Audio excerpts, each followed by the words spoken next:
आप सभी को डॉक्टर द्वारका बायती का नमस्कार।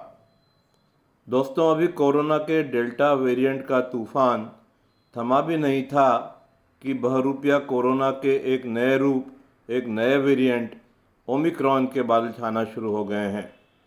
अभी तक की जानकारी के अनुसार ऐसा माना जा रहा है कि कोरोना के डेल्टा वेरिएंट की तुलना में ओमिक्रॉन वायरस करीब 6 गुना तेज़ी से संक्रमण कर सकता है। ओमिक्रॉन के 50 म्यूटेंट हैं, जिसमें से कुछ हमें काफ़ी नुकसान पहुंचा सकते हैं तथा इसमें रीइन्फेक्शन होने के चांसेस भी ज़्यादा हो सकते हैं।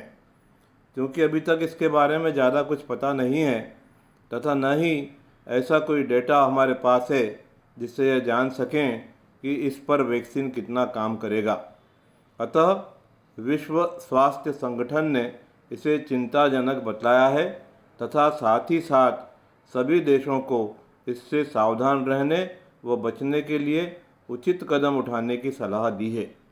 अभी तक यह साफ नहीं है कि ओमिक्रॉन से होने वाली बीमारी कोरोना के अन्य वेरिएंट अल्फ़ा व डेल्टा से ज़्यादा सीवियर होगी या नहीं, किंतु अभी तक साउथ अफ्रीका से मिली जानकारी के अनुसार ओमिक्रॉन के मरीजों में गले में स्क्रेची होना अर्थात खुजली आना, बहुत ज़्यादा थकान होना, बॉडी पेन, हल्का सिरदर्द व हल्का बुखार जैसे लक्षण पाए गए हैं।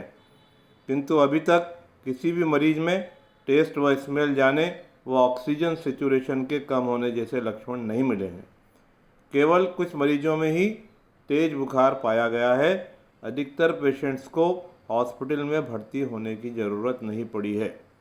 साउथ अफ्रीका में यह 20 से 30 साल की उम्र के लोगों में ज़्यादा पाया गया है, लेकिन अन्य कोविड-19 की तरह इसमें भी इस उम्र के लोगों में इसके सिम्टम्स माइल्ड ही पाए गए हैं, किंतु बुजुर्गों में काफ़ी सीवियर सिम्टम्स होने की संभावनाएं जताई जा रही हैं। क्योंकि अभी बहुत ही कम डेटा उपलब्ध है, अतः किसी भी निष्कर्ष पर पहुंचना जल्दबाजी होगी। जैसा कि हम सब जानते हैं कि precaution is better than cure. अतः यदि हमें इस बीमारी से बचना है, उसे फैलने से रोकना है तथा लॉकडाउन से भी बचना है, तो हमें कोविड के मास्क लगाना, सोशल डिस्टेंसिंग व हाथ धोना जहां ज़रूरी जैसे नियमों का पालन तो करना ही है।